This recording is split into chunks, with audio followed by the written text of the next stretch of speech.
السلام عليكم ورحمة الله وبركاته. كسو دوادا waxaynu bilownay chapterkeeni labaad oo aynu ku eegi doono qaabka loo isticmaalo ama looga isticmaalo Photoshopka keyboardka. runtii qaybtani aad bay muhiim ugu tahay marka la isticmaalayo Photoshopka.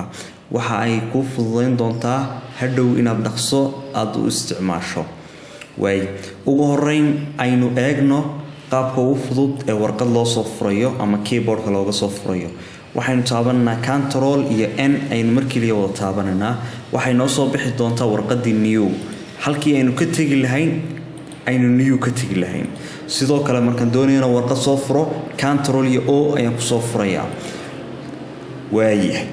dhammaan mid walba markaynu rabno inaynu isticmaalno ama aynu doonayno si dhaqso ah isticmaalno mid walbana way ku hor qoran tahay.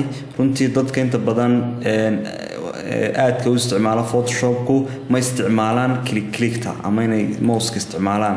waxay isticmaalaan shortcut-keyga ama qaabka ugu fudud oo ah in la isticmaalo Ctrl+N, Ctrl+O, Alt+Ctrl+O. mid walbana uu ku hor qoran yahay. qaabka lagu soo saarayana waa qaabka in mid walbana uu ku hor samaysan yahay. tusaale Ctrl+P waa print wordkan waynu ku aragnay. sidoo kale toolskan haday noqoto toolska tusaale waan dul istaagayna kan waxa la yiraahdaa V tool baa la yiraahdaa. qolooyinka Photoshop aad waxay u yaqaanaan V tool. hadaynu dul istaagno waxa ku qoran V kaliya keyboardka V man taabanana. sidoo kale waxaan taabanana kana M baan taabanana. balaynu eegno Ctrl iyo N intana waa isax okay waan leeyahay. laba aan soo qaato rectangular oo isbarbar yaala. haddii aan tusaale ahaan aan taabto text wuu joogaa hadda laakiin waxaan rabaa inaan mar kaliya aan u gudbo V toolkan.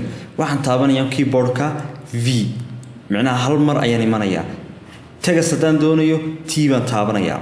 sidoo kale haddaan doonayo inaan laser toolka isticmaalo M baan taabanayaa kan oo kale ama kii lagu jaray.